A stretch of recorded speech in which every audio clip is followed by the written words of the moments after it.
계약의 뜻 봤죠? 종류 봤어요. 계약의 성립 봤고요. 쌍무계약의 효력 4개 2개 봤어요. 동시 이행의 한명권하고 위헌부담 각각 어떤 건지 제도의 개념을 좀 잘 생각해 주시면 됩니다. 그 다음에 이제 5번째로 봐야 될 게 우리 지금 임무서에는 없는데 제3자를 위한 계약이라는 게 하나 있어요.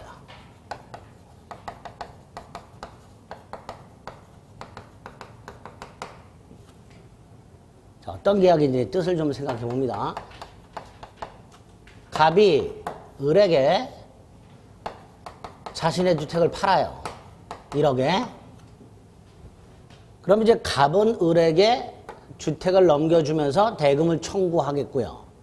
을은 대금을 지급하면서 주택을 이전해달라고 청구를 할 거예요. 이런 식으로 쌍무계약을 체결하게 되면 그 계약을 통해서 발생하는 채권과 채무는 당연히 계약 당사자에게 발생하게 됩니다. 그렇죠?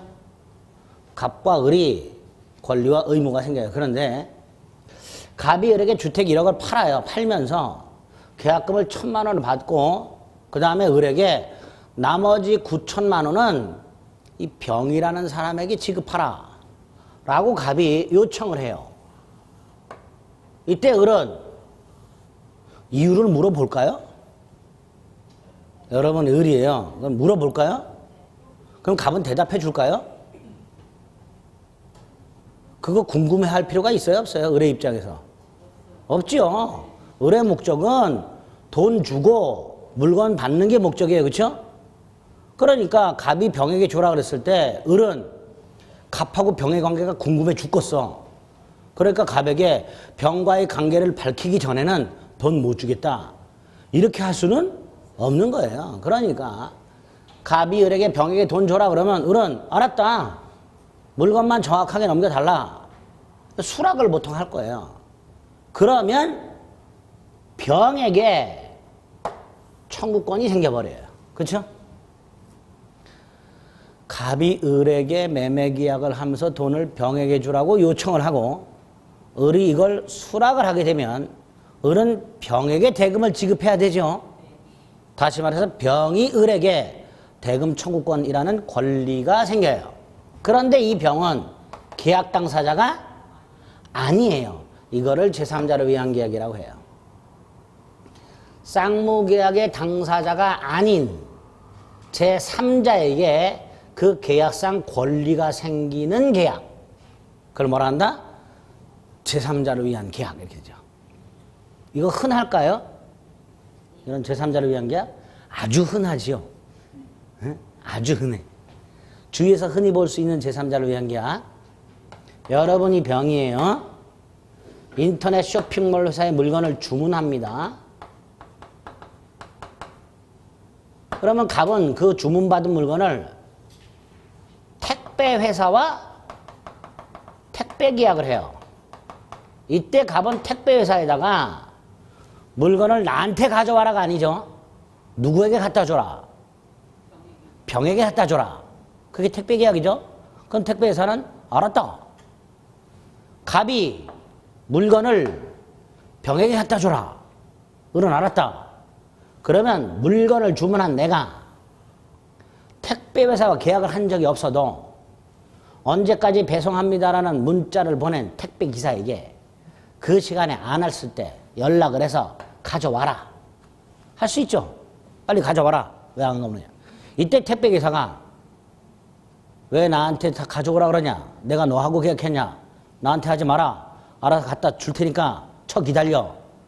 라고 해요. 얼른 갖다 준다 그래요. 얼른 갖다 줘. 잘 보시면 나는 택배 회사하고 계약을 한 적이 없어요. 택배 계약은 쇼핑몰 회사하고 택배 회사 사이의 계약이에요.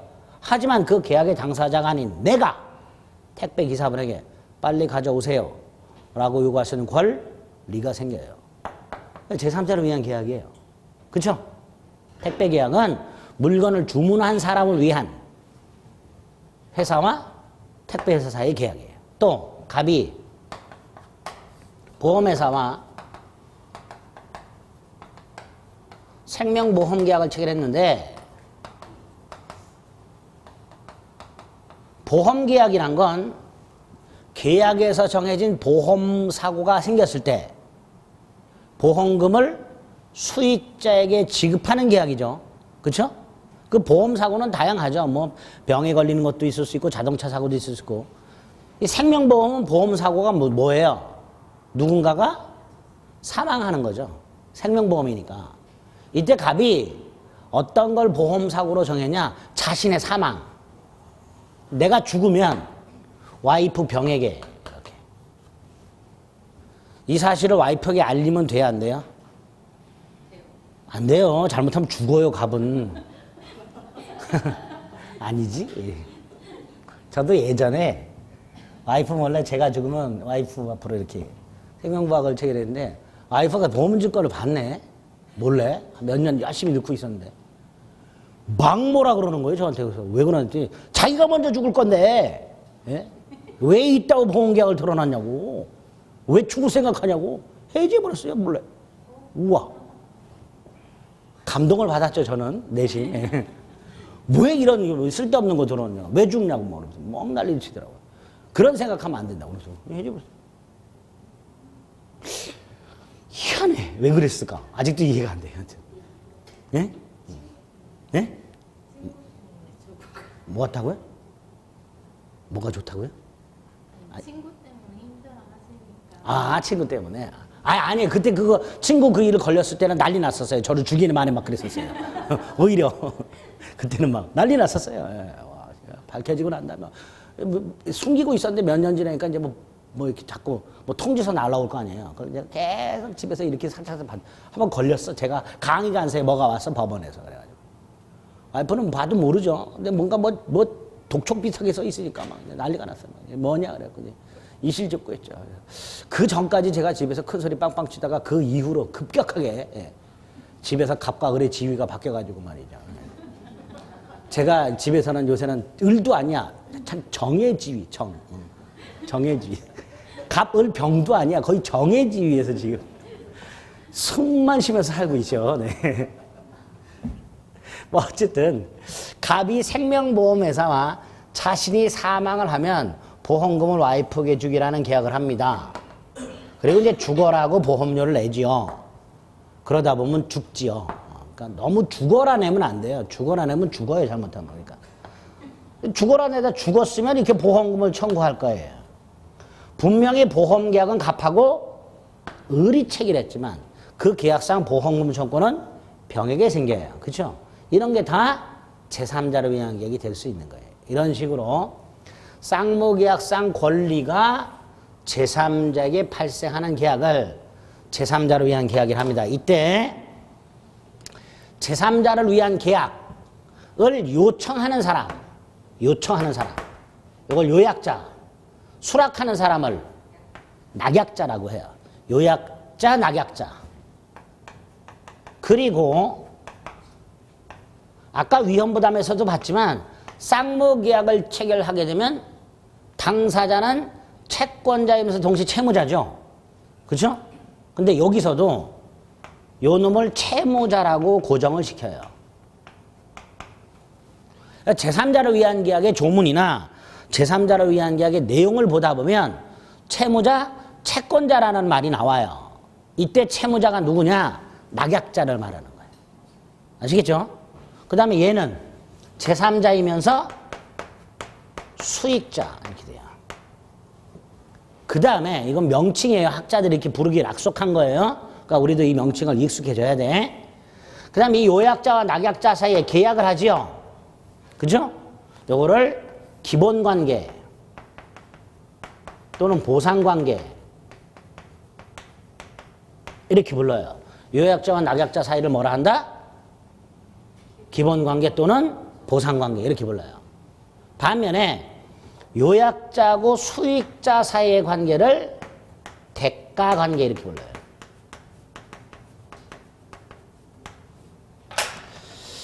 자, 기본관계는요. 둘이 계약 이거 말하는 거죠. 그러니까 기본관계 이퀄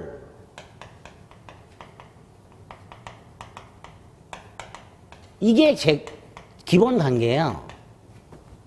여기서 말하는 매매계약 같은 거, 이 택배계약 같은 거, 생명보험계약 같은 거, 이게 기본관계예요. 그 자체가 제3자를 위한 계약이에요. 그렇죠? 그러니까 예를 들어서 갑이나 을의 계약 당시 만취해 있었으면 기본관계는 무효 뭐 이렇게 될 거예요. 문제는 여기에요. 요거. 이 대가관계는 이 제3자를 위한 계약에 영향을 주느냐의 문제가 생겨요. 대가관계가. 대가관계가 제3자를 위한 계약에 영향을 주냐 안 주냐의 문제가 생겨요. 예를 들어서 갑이 자신의 사망을 보험사고로 하는 생명보험계약을 체결했습니다. 그런데 보험계약을 체결했다는 사실을 한 부인이 굶겨. 에? 그럼 여기 뭔가 문제가 생겼죠?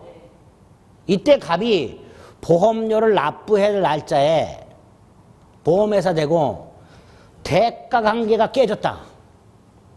와이프가 나를 굶겨 죽이려 한다. 따라서 나는 보험료를 못 내겠다. 라고 할 수 있을까요? 없을까요? 여기에 문제가 생겼다 해서 계약상 의무를 거절할 수 있을까요? 없을까요? 없죠. 만약에 그렇게 말하면 보험회사는 뭐라 그럴까요?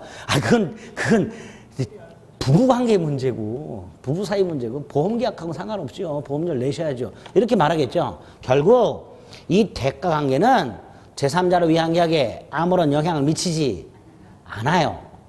그죠? 그렇게 제3자를 위한 계약의 명칭과 각 당사자의 관계를 부르는 명칭, 이걸 좀 생각해 두시고, 두 번째, 요약자와 수익자 사이의 관계는 그 관계가 무슨 관계인지, 그 관계가 파탄이 났는지, 그 관계에 어떤 문제가 생겼는지는 저 제3자를 위한 계약에 어떠한 영향도 미치지 않는다. 이렇게 생각해 주시면 돼요. 됐죠? 두 번째, 이 제3자를 위한 계약하고 비슷하지만 구별해야 될 게 있는 게 좀 어려워요. 이건 나중에 할 거예요. 나중에 하는데 하나만 그냥 이건 이제 뭐 다른 과정에서는 설명 안 드리는데 나중에 구별을 위해서 미리 말씀드리는 거예요. 채무인수라는 놈하고요. 이행인수라는 놈을 좀 채무인수, 이행인수. 자, 채무인수라는 거. 채무인수는 예를 들어서 을이 갑에게 1억을 빌려줬어요. 을이 채권을 갖고 있어요. 이 채무자예요. 이 채권자예요. 이때 갑의 을에 대한 1억 채무를 갑은 을에게 1억을 갚아야 되잖아요. 그거를 병이 야 이거 내가 대신 갚을게. 이게 채무인수예요. 채무자의 채무를 대신 갚겠다. 이걸 뭐라 한다? 채무인수. 만약에 이렇게 채무를 인수하게 되면 채권자는 인수인에게 돈 갚아 라고 할 수 있어요. 에?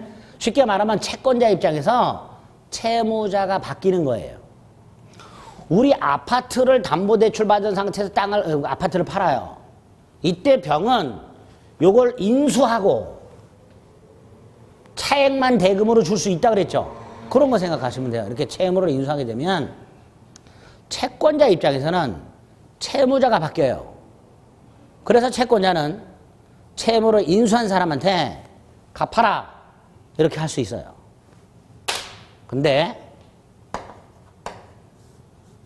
중국집 사장님이에요.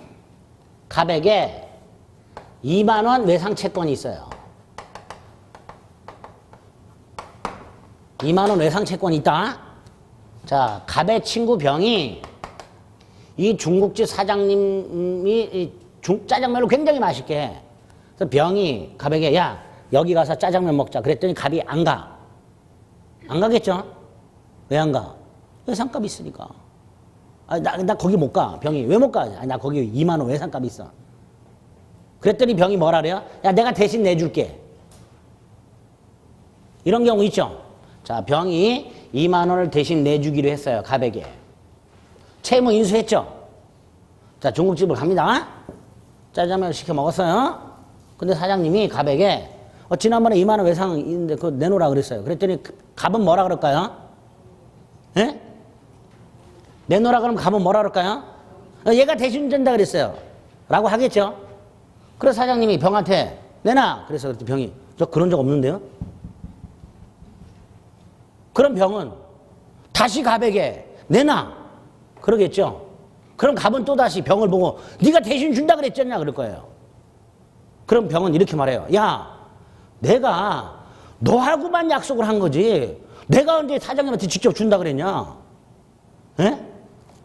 그걸 이행인수라고 해요. 채무인수하고 비슷한데요. 채무인수는 인수인이 직접 대신 갚겠다. 채권자에게. 그래서 채권자가 직접 돈 갚아 할 수 있어요. 반면에 이행인수는 채권자가 아니라 채무자에 대해서만 약속을 하는 거예요. 채무자에 대해서만. 채권자에 대해서까지 내가 대신 갚겠다고 약속을 한 게 아니고 채무자한테만 야 내가 대신 그거 어떻게 해결해 줄게. 이게 이행인수예요. 그래서 이행인수가 있게 되면 채권자는 인수인에게 돈 내나 할 수가 없어요. 그래서 채무인수는 채권자에 대한 관계에서까지 갚겠다는 약속을 말하는 거고요. 이행인수는 단순히 채무자한테만 약속을 하는 거예요. 채무자한테만. 그래서 외형상 굉장히 비슷한데 결정적으로 채권자가 인수한 사람한테 돈 갚으라고 할 수 있냐 없냐가 달라지는 게 채무인수가 이행인수예요. 그 다음에 이 채무인수에 병존적 채무인수와 면책적 채무인수라는 게 있어요. 그거 가지고 나중에 과연 이 인수라는 것이 자 인수계약은 이 둘이 하는 거예요. 이렇게 이 채무인수든 이행인수든 이 계약이 채권자를 위한 제3자를 위한 계약이냐에 문제가 생겨요. 그래서 나중에 제3자를 위한 계약과 구별 개념으로 채무인수와 이행인수를 좀 생각을 해보실 필요가 있어요. 그 중에 우리 하나만 생각해 볼게요. 아까 제3자를 위한 계약이란 건 계약 당사자가 아닌 제3자에게 뭐가 생긴다 그랬어요? 권리가 생긴다 그랬죠? 그렇죠? 자, 그럼 이행인수를 볼게요. 갑의 2만 원 외상 채권을 병이 갑에게만 내가 대신 내줄게 라고 약속을 했어요. 이때 채권자가 병에게 새롭게 2만 원 내놔 라고 할 수 있다 없다? 없지요. 그러니까 갑과 병 사이에 설령 이행을 인수했다 하더라도 채권자에게 권리가 생기지는 않아요. 따라서 이건 제3자를 위한 계약이 아니에요. 이런 식으로 구별을 좀 하셔야 돼요. 좀 어려워요. 근데 어쨌든 나중에 이 구별 개념을 조금 더 말씀을 드릴 거고 외워야 돼요. 근데 어쨌든 그 전제로 두 가지 생각을 좀 해주실 필요 있습니다. 이렇게 말씀드리면 다 까먹어요. 괜찮아. 자, 이제 세 번째. 이제 제3자를 위해서 여기까지만 봅니다. 제3자를 위한 계약이 성립하기 위한 요건. 일단 제3자를 위한 계약도 계약이니까 요약자와 낙약자 사이에 일반적인 계약이 성립이 돼야 되죠. 요약자와 낙약자 사이에 쌍무 계약이 일단 체결이 돼야 될 거예요. 그렇죠? 쌍무 계약이 체결돼야 돼요. 근데 이 쌍무 계약을 체결하면서 매매 등의 계약을 체결하면서 당사자가 특약을 하나 더 해야 돼요. 무슨 특약? 제3자에게 이행. 그죠? 갑과 을이 그냥 매매 계약만 하면 그냥 계약이에요. 그렇죠? 근데 매매 계약을 하면서 갑이 뭐라고 해요? 병에게 지급하라. 을이 알았다.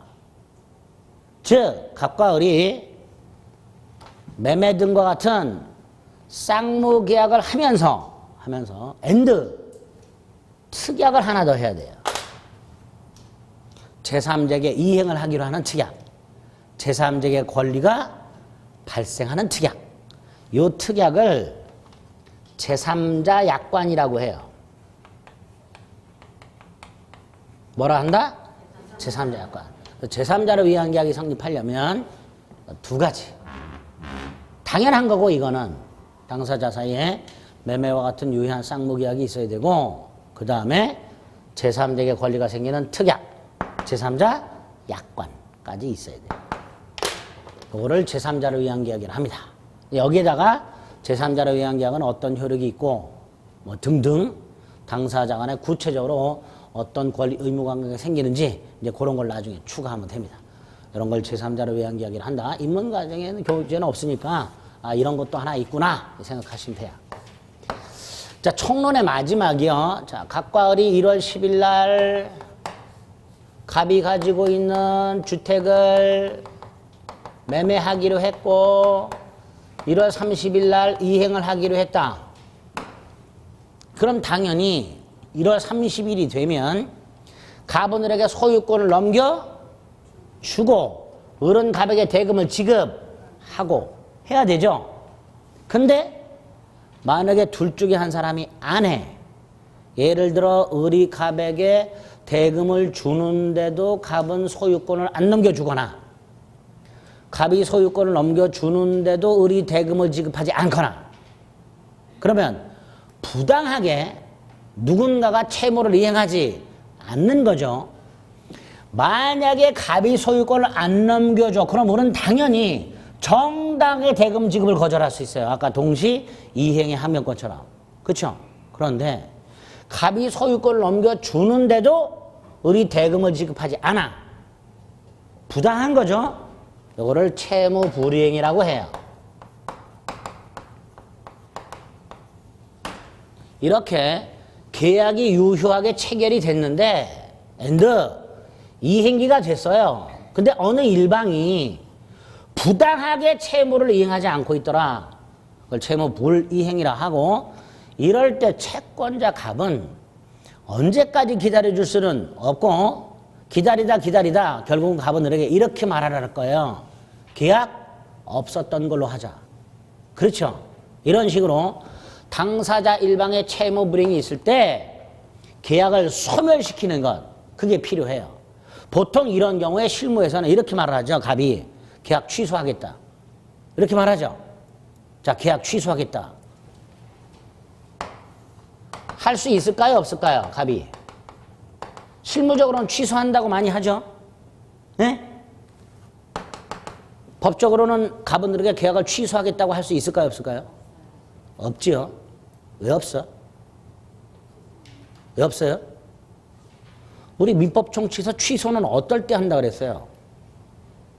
계약 당시 갑이 미성년자였거나 착오가 있었거나 사기, 강박이 있을 때만 취소한다 그랬어요. 따라서 이때는 갑은 을과의 계약을 취소한다가 아니에요. 그럼 뭐예요? 해제. 그게 해제가 되는 거예요. 그래서 미성년자 착오, 사기, 강박을 이유로는 취소하는 거고 채무 불이행을 이유로는 해제 또는 해지. 이렇게 계약을 체결한 후에 당사자 일방의 채무 불이행이 있을 때 계약을 소멸시키는 해제 또는 해지 두 가지가 나오게 됩니다. 자, 일단 해제와 해지 중에서 해제가 훨씬 중요해요. 해지는 거의 10년에 한 번 나와요. 근데 재작년에 나왔어요.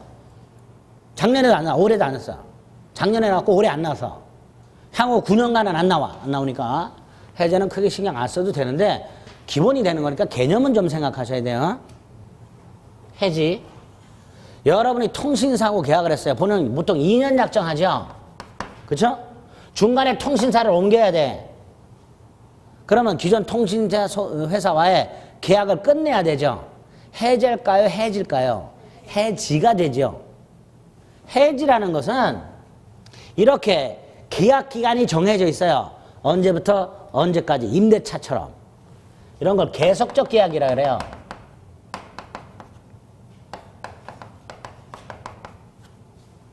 갑과 을이 임대차를 했어요. 기간 2년 정했어요. 두 번째, 을은 다달이 월세라는 걸 내기로 했어요. 이 월세를 법적으로는 월단위 차임이라고 불러요. 앞으로 월세 그러지 마세요. 예? 월단위 차임. 그냥 월세라 그래도 돼요. 그거를 얘가 2기 이상을 몇 기? 2기 이상을 연체하면 자 2기가 뭘까요? 아이 2달이라고 하면 안 되죠. 다달이 주기라면 2달인데 만약에 매주 주기라면 2주가 되는 거고요. 매년 주기라면 2년인 거예요. 그 단위가 2회라는 거예요. 어쨌든 2기 이상 연체라면 갑은 계약을 해지할 수 있어요. 이런 식으로 계속적 계약에서 채무 불이행이 있을 때 계약을 장래를 향하여 소멸시키는 걸 해지라고 해요. 지금까지 이행을 해왔던 건 어쩔 수 없이 그대로 인정을 하고 앞으로 안 하는 거 이걸 뭐라 한다? 해지라 그래요. 그럼 반대로 해제는 뭘까요? 처음부터 없었던 상태로 되는 거예요. 예를 들어서 매매 계약을 했는데 대금을 안 줘. 임대차 계약을 했는데 보증금을 안 줘. 아예 처음부터. 그럼 아직 계약이 시작도 안 했죠. 그럴 때는 처음부터 없었던 상태로 되돌려요. 그걸 뭘 한다? 해제. 그래서 해제는 소급 소멸시키는 거고 해지는 기존에 이행이 됐던 건 그대로 둔 채 앞으로 장래를 향하여 계약을 소멸시킨 걸 해지라고 하게 됩니다. 일단 됐죠? 그 중에 해제가 아니고.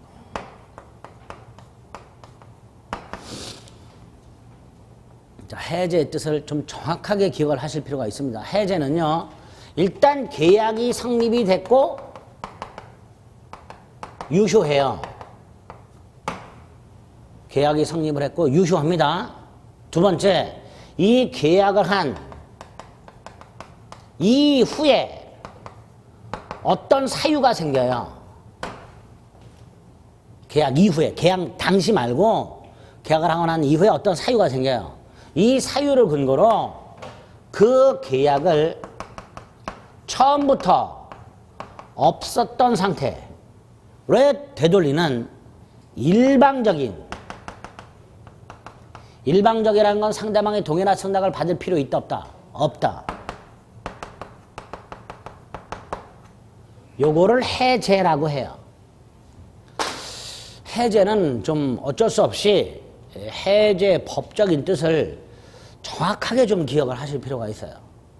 그래야 비슷하지만 조금 다른 5개 제도하고 구별이 돼요. 우리가 지금까지 구별하지 않고 썼던 것들도 있어요. 그걸 구별해야 돼요. 자, 다시 한번 해제는 계약은 일단 성립이 됐고 유효해요.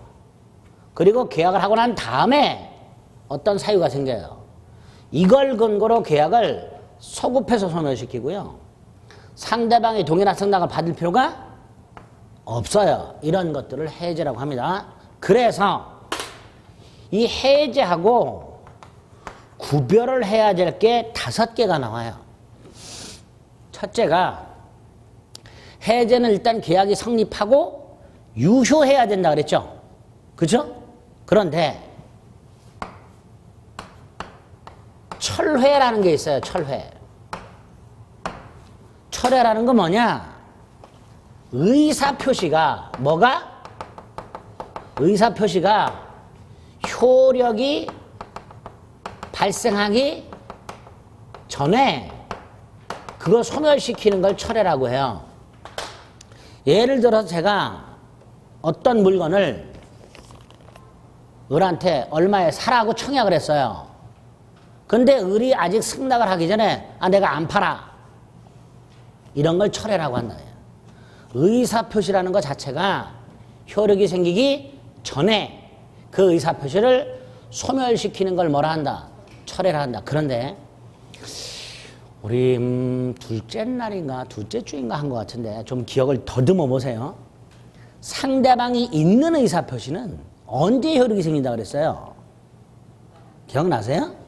상대방한테 도달한 때 효력이 생긴다 그랬어요. 기억이 나실란가? 에? 나요? 아, 저를 쳐다보셔봐요. 제 얼굴에 안 쓰여 있어요. 제 얼굴에 안 쓰여. 한 것 같은데. 139페이지.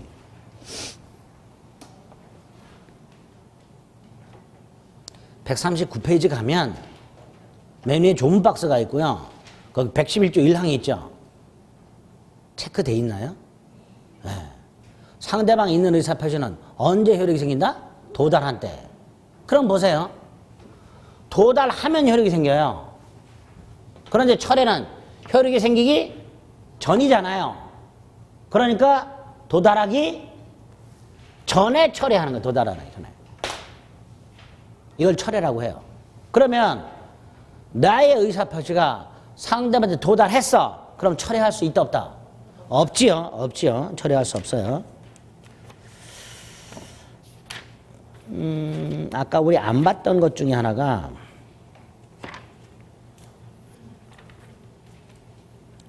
어디 있는데? 예, 233페이지.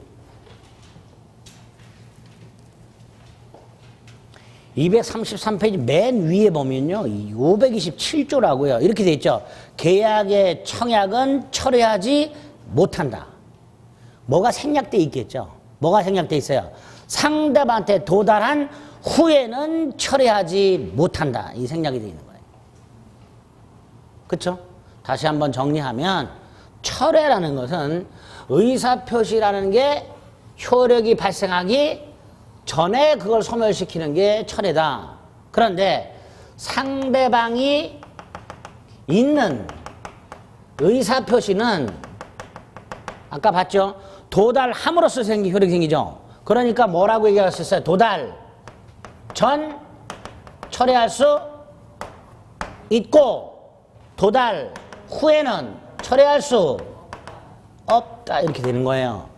그래서 지금 본 거 527조 계약의 청약은 철회하지 못한다라는 것은 청약이 상대방한테 도달한 후에는 철회하지 못한다라고 해석을 하게 됩니다. 527조를. 아시겠죠? 이게 철회예요. 구별하셔야 됩니다. 두 번째, 해제는 계약이 성립한 이후에 발생한 사유, 채무 불이행 같은 거, 이걸 이유로 해제한다 그랬죠? 근데 아까 취소는 어땠어요? 취소는 계약 당시, 예? 예? 계약할 때 제한 능력, 착오, 사기 강박.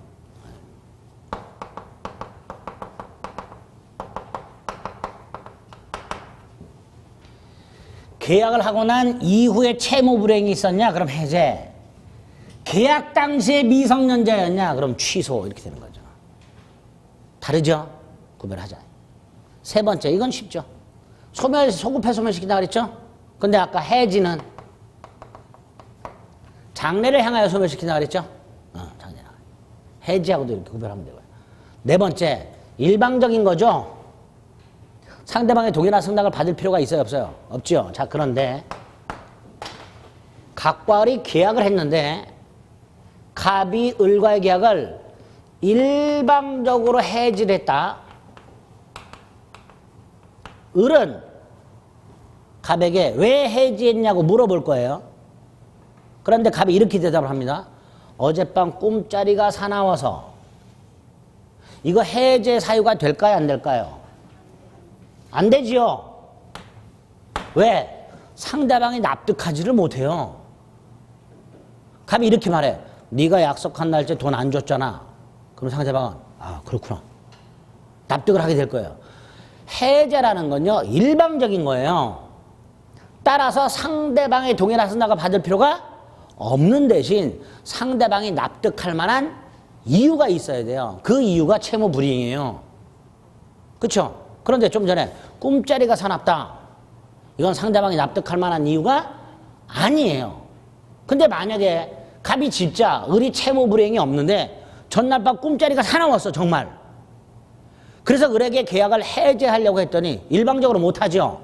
그 갑이 을을 찾아와가지고 야, 내가 어젯밤 꿈자리에서 너하고 나하고 계약을 체결하고 이행을 하면 둘 다 죽는 꿈을 꿨다. 난 불안해서 이거 못하겠다. 해지 좀 해줄래? 청약을 해요. 갑이. 그랬더니 우리 뭔 개소리여 할 수도 있겠지만 나도 어제 꿈 꿨는데 야 어떻게 똑같은 꿈을 자? 야 나도 죽는 꿈 꿔서 야 잘됐다 야. 갑이 을에게 계약을 해제합시다라고 청약을 하고 을이 그에 대해서 그럽시다라고 승낙을 하면 합의로 해제가 되겠죠. 이렇게 할 수 있다 없다? 있지요 이거. 그래서 해제는 상대방의 동의나 승낙을 받을 필요 없는 일방적인 거고 따라서 상대방이 납득할 만한 사유가 있어야 되지만 그런 사유가 없을 때는 일방적이 아니라 합의로 해제할 수도 있다 이렇게 되겠죠. 그러니까 해제하고 합의 해제를 구별하셔야 되죠. 해제는 일방적인 거, 합의 해제는 합의 보는 거. 이렇게 되죠. 그래서 이 합의 해제를 이렇게도 불러요. 기존의 계약을, 기존의 각과에서의 계약을 해제하기로 하는 또 다른 계약. 해제 계약이라고도 해요. 계약 해제와 해제 계약은 달라요. 그죠? 표정이 또 어두워지셨다 또. 아니 계약 해제는 계약을 일방적으로 해제하는 거고 해제 계약은 계약을 해제하기로 계약을 하는 거고 다르잖아요. 구별하잖아요. 마지막으로 해제는요. 보세요. 각과 을이 계약을 했는데 을의 채무 불이행이 있어요. 을은 기다리다 지쳤어요. 안 되겠다. 계약을 해제해야 되겠다. 라고 생각을 해요. 생각만으로는 해제되지 않죠. 해제하겠다고 말을 해야지요. 의사 표시예요. 단순히 갑이 계약을 해제하겠다는 생각만으로는 계약이 해제되진 않아요. 그 계약을 해제하겠다는 생각을 어떻게든 을에게 표시를 해야 돼. 그래야 해제가 돼요. 그렇죠? 그런데 굳이 갑이 을에게 계약을 해제한다는 말을 할 필요 없이 자동으로 해제되는 경우도 있어요. 근데 계약이 이렇게 해제한다는 말을 할 필요 없이 자동으로 해제가 되려면 불행하게도 당사자가 계약을 할 때 미리 자동 해제되는 특약을 해야 돼요. 요거를 실권약관이라고 불러요. 아유, 점점 말이 어려워져요. 당사자 사이에 계약을 자동으로 해제하기로 하는 특약. 이걸 뭐라 한다? 실권약관. 예를 들어서 각과 을이 1월 10일 날 계약, 1월 30일 이행. 그런데 1월 20일 을이 중도금 주기로, 이런 경우 가끔 있죠. 중도금 있어요? 없어요? 있지. 이행은 1월 30일. 그러니까 소유권 넘겨주고 잔금 주고는 1월 30일. 근데 그 중간에 을이 중도금을 얼마 주기로 했어요. 주기로 하면서 특약을 합니다. 만약 중도금 지급하지 않으면 계약은 자동적으로 해제된다. 라고 특약. 을 따로 한 경우. 그러면 1월 20일 날 을이 중도금을 지급하지 않으면 이 특약대로 갑이 따로 해제한다는 말을 할 필요 없이 자동적으로 해제되겠죠. 이런 걸 실권약관이라고 해요. 이렇게 계약의 해제라는 건 이런 걸 해제라고 한다. 개념. 그래서 5가지하고 구별이 된다. 이거 다 구별할 필요는 없고요. 나중에 특히 요 합의 해제와 구별을 좀 잘 하셔야 돼요. 일단 요게 계약 해제의 뜻입니다. 그리고 구별 개념입니다. 뭐 크게 어렵지 않죠? 어렵죠? 처음 들어본 것도 많고 개념을 좀 정확하게 생각을 해주셔야 돼요.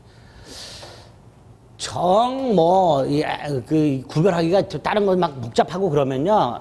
일단 해제는 단독행위고 합의 해제는 계약이고 이렇게 요것만이라도 구별을 좀 해주시면 돼요. 아시겠죠?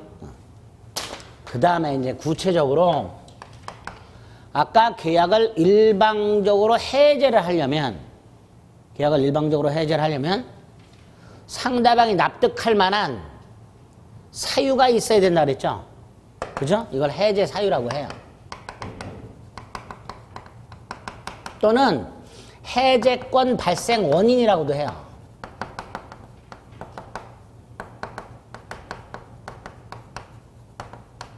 근데 해제권도 권리죠. 그죠? 우리 권리 발생 원인이 민법 총칙부터 계속 크게 2가지가 있다 그랬어요. 뭐하고 뭐? 다시 한번.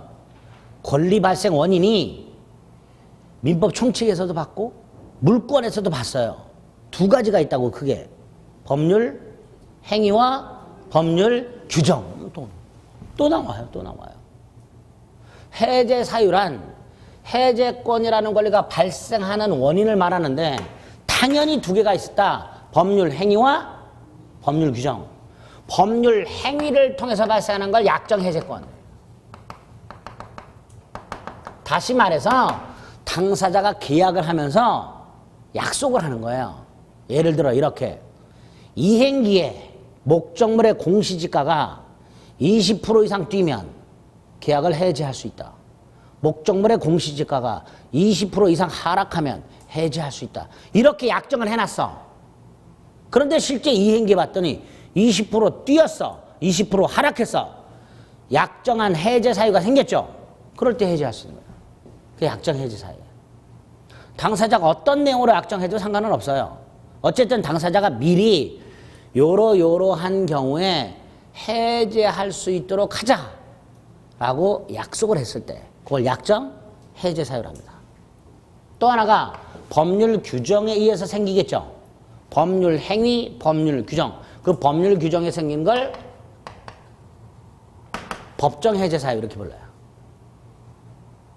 결국 약정 해제 사유, 법정 해제 사유란 우리가 지금까지 계속 본 거 권리 발생 원인 2개, 법률 행위에 의한 발생과 법률 규정에 의한 발생을 말하는 거예요.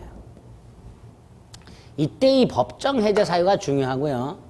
법정 해제 사유가 2종류가 있어요. 하나는 우리 계약이 무수히 많은 형태가 있다 그랬죠. 이 모든 계약에 공통적으로 적용되는 게 있어요. 이런 걸 일반적 법정 해제 사유라고 해요.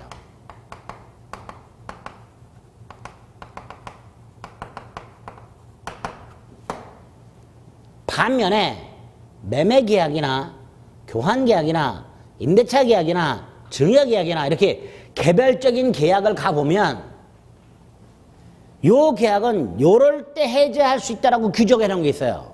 즉, 그 계약에만 적용되는 해제 사유가 있어요. 그걸 개별적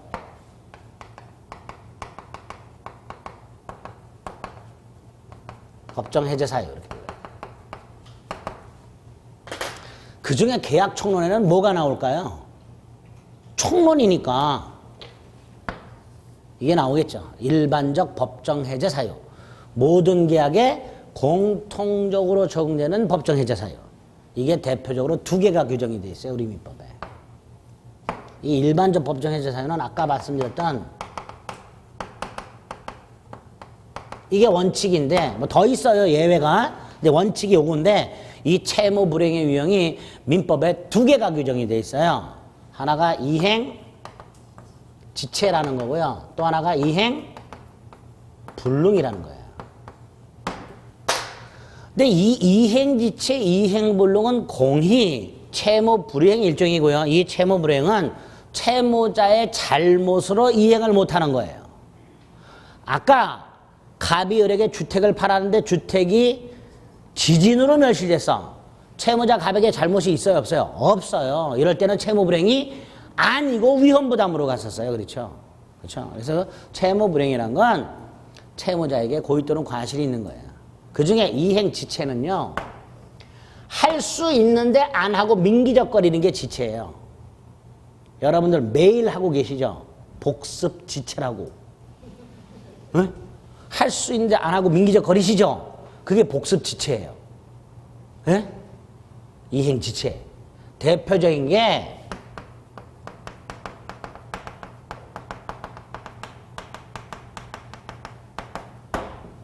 이게 이행지체예요. 반면에 불능은요, 이행할 수 없는 거예요. 예를 들어서 갑이 이렇게 자동차를 오늘 팔았어요. 중고 자동차를. 그리고 다음 주에 넘겨주기로 했어요. 근데 갑이 넘겨주기 전에 몰고 나갔다가 졸음운전해서 전봇대를 들이받았고 폐차를 해버렸어요. 갑의 잘못이죠. 갑의 잘못으로 갑은 을에게 자동차를 넘겨줄 수 없게 됐어요. 이게 이행불능. 이행지체는 이행할 수 있는데 안 하고 있는 거고, 복습불능이라고 하지 마세요. 할 수 없는 게 아니야. 여러분은 안 하는 거지. 그러니까 복습지체예요. 근데 이건 할 수 없는 걸 말해요. 이렇게 이행지체와 이행불능이 있어요. 그 중에 가장 기본이 요거죠. 이 이행지체가 또다시 보통의 이행지체와 정기행 이행지체가 있는데, 뭐 그건 세부 정리는 나중에 보고, 보통의 이행지체가 기본이에요. 자, 보통의 이행지체. 1월 30일 날 매수인이 대금을 지급하기로 해놓고 지급하지 않고 있더라. 이게 보통의 이행지체예요. 가장 대표적인 이행지체예요. 자, 이럴 때 매도인은 계약을 해지할 수 있다 없다? 있다라는 건데, 우리 민법은 이행지체가 있다 해서 무조건 바로 해지하지 말아라. 채무자에게 한 번의 기회를 줘라. 그걸 규정해놨어요. 뭐라고 해놨냐면, 매수인이 대금을 지급하지 않는 등 이행지체가 있다면 매도인은 상당한 기간을 정해서 이행을 하라고 독촉을 하고, 그래도 이행하지 않으면 해지할 수 있다. 이렇게 해놨어요. 자, 이때 독촉하는 거, 이걸 법에서 뭐라 한다고 그랬죠? 최고. 기억나세요? 무권 대리에서 상대방은 본인에게 최고할 수 있다. 그래서 제가 최고가 두 개가 있습니다. 독촉하는 최고가 있고 물어보는 최고가 있습니다. 그랬어요. 그렇죠? 이건 뭐예요? 독촉의 의미죠. 빨리 돈 내놔. 이런 식으로. 이렇게 보통의 이행지체가 있으면 바로 계약을 해지하지 말고 채무자에게 기회를 한번 줘라. 그게 뭐냐? 상당한 기간을 정해서 이행을 한번 독촉을 하고, 그래도 이행을 하지 않으면 그때 뭐 할 수 있다? 해지할 수 있다. 이렇게 해놨어요. 여기까지가 딱 기본이에요. 해지 사유로. 됐죠? 네 번째가 해제 사유가 발생했어요. 독촉을 했는데도 이행을 안 해. 그럼 해제권이 생기죠? 이때 매수인이 대금을 끝내 지급을 하지 않아. 매도인이 몇 번을 독촉을 했는데도 끝내 매수인이 대금을 지급하지 않으면 매 계약은 자동으로 해제되는 게 아니라 매도인에게 해제권이 생겨요. 그렇죠? 이때 매도인은 그 계약을 반드시 해제를 해야 될 의무가 있을까요? 해제하지 않고 계속 쫄 수도 있을까요? 계속 쫄 수도 있죠. 즉 해제권이 생겼다 해서 그 해제권을 행사해야 될 의무가 있는 건 아니에요. 권리예요. 권리. 그러니까 매수인이 대금을 지급하지 않은 경우 끝내 매도인에게는 해제권이 발생을 할 텐데, 이때 이 매도인은 해제를 할 수도 있고 안 할 수도 있어요. 이제 두 갈래로 나눠지는 거예요. 매수인의 채무 불행 등이 있어서 매도인이 계약을 해제할 권리가 생겼을 때 매도인은 계약을 해제할 수도 있고 안 할 수도 있어요. 이때 한 경우 어떤 효과가 생기는가? 세 가지를 생각해 둡니다. 생각만 하는 거예요. 첫째가 계약은 소멸하는데 장래를 향하여 소멸, 소급해서 소멸. 소급 소멸한다 그랬죠? 예? 소급 소멸한다 그랬어요. 처음부터 계약을 하지 않았던 상태로 되돌아가는 거예요. 그러니까 각과 을이 채권 채무가 생겼었는데 그게 처음부터 없었던 상태로 되돌아갔으니까 이행을 할 필요가 없지요. 문제가 생겨요. 준 게 있어. 이거 돌려 받아야 되죠. 그걸 원상회복이라고 해요. 자, 여기서 문제가 좀 생겨요. 어떤 문제가 생긴지 보겠습니다. 각과 을이 1월 10일 날 계약을 했고요. 1억. 을이 갑에게 계약 당일날 1,000만 원 계약금을 줬어요. 그리고 30일 날 9천만 원을 주기로 했어요. 30일이 됐는데 을이 9천만 원을 안 줘요. 그래서 갑이 일주일에 말미를 주고 2월 7일까지 달라 그랬어요. 근데 그래도 안 줘, 을이. 그럼 갑은 계약을 해제할 권리가 생겼죠. 그래서 갑이 계약을 해제했어요. 소급 소멸했죠. 뭐가 생겨요? 원상회복이 생겨요. 즉 받은 거 돌려 주고 준 거 돌려 받아야 돼. 자, 갑 받은 거 있죠. 이거 돌려줘야 되느냐의 문제가 생겨요. 그렇죠? 잘 생각해 보세요. 을이 잔금을 끝내 지급하지 않아서 갑이 계약을 해제했어. 그랬더니 을이 찾아와서 준 계약금 돌려달래. 갑 돌려줘야 한다? 안 돌려줘도 된다? 돌려줘야 한다. 그게 원상회복이에요. 가끔 가다가 안 돌려줘도 된다고 알고 계시거나 그렇게 얘기하시는 중개사분들이 있어요. 잘못 알고 계시는 거예요. 돌려줘야 돼요. 그것도 받은 날부터 이자 붙여서 돌려줘야 돼요. 그게 원상회복이에요. 그러면 갑 뚜껑 열리죠? 안 열릴까? 네. 여러분들은 돌려줘야 된다고 대부분 생각하고 있어요. 그죠? 실무적으로도 안 돌려줘도 된다고 중개사분이 가끔 얘기하시죠? 아니에요. 돌려주는 거예요. 그럼 갑은 열받죠? 따로 손해배상을 청구할 수 있도록 돼 있어요.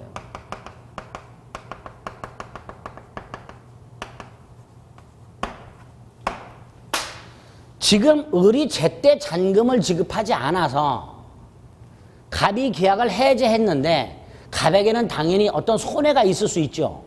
그렇죠? 그 손해 때문에 안 주겠다고 계약금 못 돌려준다고 하는 거예요. 그런데 우리 민법은 돌려주는 건 돌려주는 거고 손해배상은 별개의 문제라는 거예요. 항상 그래요. 우리 민법은. 그렇죠? 실제로 만약에 갑에게 손해가 2천만 원이 생겼어. 그럼 어떡할 거예요? 가면 손해배상 청구 해야 될 거 아니에요. 근데 만약에 계약금 못 줘. 그럼 어른 이렇게 박죠. 그래? 그럼 손해배상으로 통치라고. 그럼 갑은 나머지 1,000만 원 어떡할 거냔 말이죠. 별개란 문제예요. 계약금 돌려주는 문제와 손해배상은 별개의 문제라는 거예요. 따라서 이렇게 약정하는 경우는 있어요. 을의 채무 불이행을 이유로 계약이 해제된 경우 이미 지급한 계약금은 반환하지 않는다. 이렇게 특약할 수는 있어요. 그걸로 우리 대법원이 위약금 특약이라고 해요. 뭐라고 한다고요? 위약금 특약. 그 위약금 특약이 있을 때만 계약금 안 돌려주는 거고 그런 특약이 없다면 계약금은 돌려주는 거고 따로 뭐 하는 거다? 손해배상. 물론 갑이 계약금을 법에서 돌려주라 했으니까 돌려줘요. 그리고 나중에 손해배상을 청구하려고 했더니 이 글은 이미 잠수 탔어. 그럼 갑은 계약금 돌려주고 나서 을이 잠수를 타면 손해배상을 받을 길이 막막하죠. 그래서 이거를 동시이행 관계로 만들어 놨어요. 우리 민법이. 그러니까 정리하면 의뢰 채무 불이행을 갑이 계약을 해지했어요. 그런데 계약 당시 위약금 특약을 안 했어요. 당연히 의로 나서 계약금 내놔. 그러면 갑은 너 때문에 내가 손해가 이만큼 생겼다. 이걸 배상할 때까지는 계약금 못 돌려줘. 라고 할 수 있도록 해놨어요. 어찌됐건 계약금은 돌려주는 게 원칙입니다. 그걸 뭘 한다? 원, 상, 회, 복. 그래서 매수인 등 채무자의 채무 불이행을 이뤄 계약이 해제되었을 때 세 가지 효과. 계약의 소급소멸, 원상회복, 손해배상. 손해배상이 따로 있다라는 거. 아시겠죠? 그거를 머릿속에 넣어요. 그리고 이제 여기다가 나중에 살을 좀 붙이면 돼요. 그 다음에 마지막이 해제권이 생겼는데 해제를 하면 이런 효과가 생긴다 그랬죠. 만약에 해제를 하지 않고 있어. 그러다가 한 60년 뒤에 계약을 해제해. 그럼 안 되겠죠. 그렇죠? 적당한 시기에 해제권을 소멸시켜야 될 거예요. 그래서 마지막으로 해제권 소멸이 나와요. 그래서 이 두 가지는 여기서 갈라지는 거예요. 해제권이 생겼다. 해제를 하면 어떤 효과가 생기는가? 해제를 하지 않고 있다면 그 해제권은 천년만년 존속하는 게 아니더라. 어떤 때 소멸하는가? 두 가지로 갈라집니다. 해제가 끝나. 그리고 이제 해지 보면 돼요. 이런 식으로 계약 총론 내용이 해제까지 구성이 되어 있습니다. 여기서 4문제 내지 5문제가 나오는 거예요. 이렇게 기본적인 뼈대를 잡아놨다가 살을 붙이시면 됩니다. 아시겠죠? 자, 해제와 관련해서 별건 없죠. 거기 그 241페이지에 보면 하단에 해제의 뜻이 있고요. 그 밑에 해제권의 종류가 있어요. 이거 말하는 거예요. 약정 해제권, 법정 해제권. 두 종류가 있죠. 특히 법정 해제는 뭐를 원인으로 한다? 채무 불이행을. 그 다음에 다음 페이지 봤더니 이거 벌써 구별이 취소, 합의 해제, 실권약관, 해제까지 구별을 해놨어요. 하나가 없죠. 철회. 그렇죠? 구별 좀 하시고. 오른쪽에 법정 해제권이라고 돼 있어요. 1번에 뭐라고 돼 있어요? 이행지체. 이렇게 돼 있죠? 당사자 일방이 채무를 이행하지 아니할 때, 이행할 수 없을 때가 아니라 이행하지 아니할 때 상대방은 상당한 기간을 정해서 이행을 독촉하고 그때까지 이행을 하지 않으면 해지할 수 있다. 이렇게 되죠. 그 다음에 한 장을 넘겨서 가운데 2번 이행불능.